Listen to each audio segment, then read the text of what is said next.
Hello folks, this is Anthony on Facebook and YouTube, Honda Snowblower Enthusiast. Would you buy this beautiful Honda 928 if it was priced half of what everybody else is selling them for on Craigslist and Facebook? Yes, you would. I know you would because people are always posting links on our Facebook group about a Honda snowblower with the price, and people were saying, yeah, buy it, buy it. You know, it's a steal, it's a steal. Look at the pictures look great. No, no, no. You got to watch out, folks. Watch out. And you can save a lot of money if you take this advice I'm going to give you today in this short video on buying a good used Honda. And I'm going to give you a really good example in a minute. Now let's look at this 928. A couple years ago, I looked at one like this. It was in the Craigslist. It was about $500 or $700 less than it should have been. The guy got about 30, 40 replies. People were willing to snatch it up. They were willing to give him deposits through PayPal and Zelle and Venmo to pick it up. So what I did is I told him, I says, hey, I'll come over and look at it, okay? So I went over there and looked at it. It looked great. The augers were great. It passed my visual inspection. Let me show you the augers on this one. They're gorgeous. They look brand new. The bucket looks brand new. The machine looks practically new. And what I'm always telling people, you can only tell about half just by looking at the pictures on a Craigslist or a Facebook ad or whatever. And what I use the pictures for is to determine whether it's worth looking at. Now, once I've determined that it's worth going to see, like I did with this 928, I'm just showing my 928 as an example. But anyways, it was an hour away, and I was willing to go look at it because the price was fantastic. And I wanted to go look at it. So I was the first one to respond to that. So the guy said, yeah, come on over and look at it. So I went to look at it. Now the proof in the pudding is actually doing a visual inspection, looking all around and seeing what it needs. It started right up. I mean, this machine was a dream. And at the price, I said, man, I was ready to pull out the money. And I started it right up. Everything worked great. I tested all the functions, you know, the chute. I looked at the tracks, the augers. I looked at the whole machine. I decided to, of course you have to drive it back and forth and test the transmission. So what I did was had a hydrostatic transmission, and I was driving it back and forth, and it seemed okay, but I felt a little hitch. I felt a little hitch in the transmission drive. Like when I was going forward, there's a little click, a little hitch. It was smooth. It was kind of smooth, but every once in a while, I'd feel this click. I'd feel it. You could barely feel it.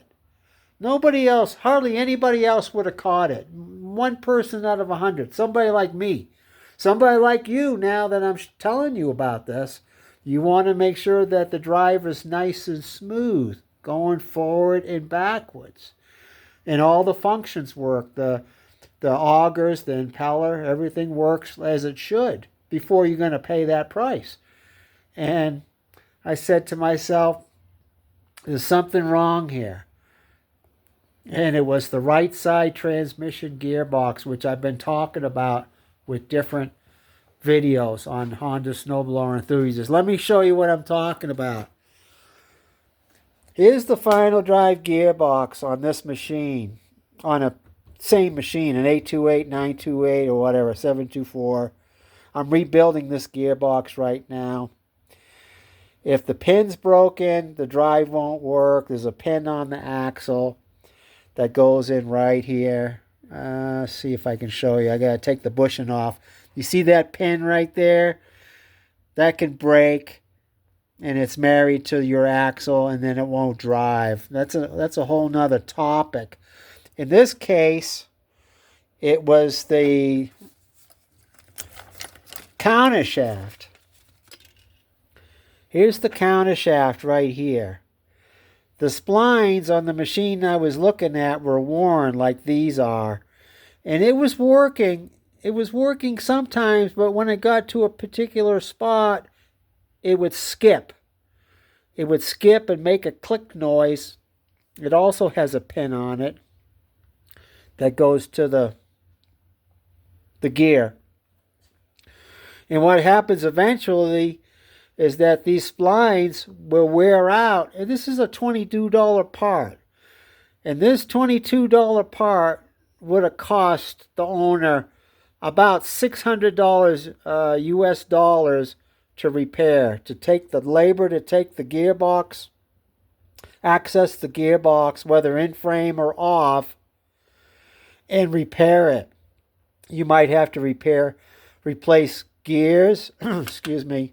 You might have to replace, I usually replace all the bushings, check the bearings underneath, check all the gears and make sure all the teeth are there. Sometimes the teeth will be broken off, a tooth I mean, or they might be worn.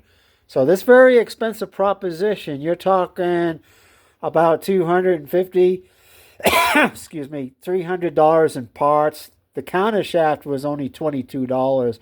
But when I got into the box, I replaced the plastic bushings. I went through and inspected the whole thing. The labor is another about 2.5, 3 hours at shop rates. That's another $250, $300 plus dollars. So you're talking $600, $700 on the total cost. Now, fortunately, when I told the owner of this 928, hey, there's something wrong with the transmission. I hate to tell you this, but I'm not going to be able to pay the asking price, even though it was a great price. I told him, I says, it's going to be, $600, $700 to repair that final drive gearbox. So he was a guy with a tremendous integrity.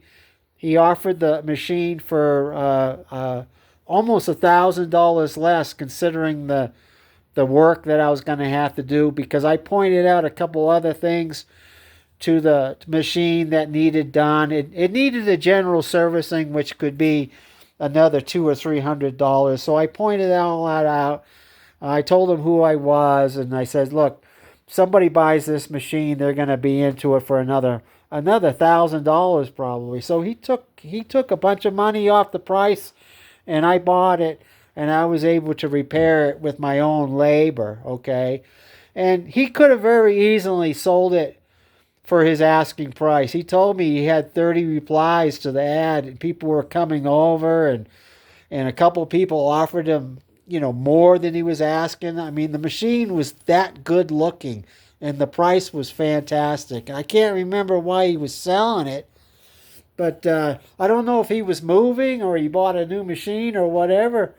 But you very rarely meet somebody like that. You very rarely meet a very honest person. When I pointed out the problems with the machine, he gave me a nice discount, and I was able to repair it, rebuild the final drive gearbox, and service it. And he could have easily made, 2 or 3 times his money selling it to somebody else. So that's why I'm always talking about, folks, you can't tell by the pictures or by the ad what they say in the ad. You can't go by that. The pictures will only tell you part of the story. Like I said, what I do is I look at the pictures, determine whether it's worth going to give it a further look. And then when I go look at it, I give it a visual walk-around inspection and see what I'm going to have to do. Like if it's only minor stuff, I don't care. If it needs belts, if it needs bearings or cables or a bunch of little stuff, like a tune-up or, oil change or something like that, I really don't care. I can do all that work, and you people can do that work too now watching these videos. And what I care about is the condition of the augers, whether the engine starts and runs easily, doesn't smoke, and make sure that all the functions work. And then, of course, one of the major players on a Honda snowblower is its drive. So that's what I'm trying to teach everybody. You know, you need to do a lot more than just, offer money up front, wire money up front, say, I'll take it, show up, don't even look at it, hand over the cash, and then find out the hard way that it's going to cost you $400, $500,000, to have it ready for the winter. So there you go, folks. That's my tip of the day, and I really hope this helps you save money. I will gladly give you, double your money back, even though all these videos are free. But I'm just trying to help you save money, as always. So this is Anthony signing off, and we'll see you next time. Thank you.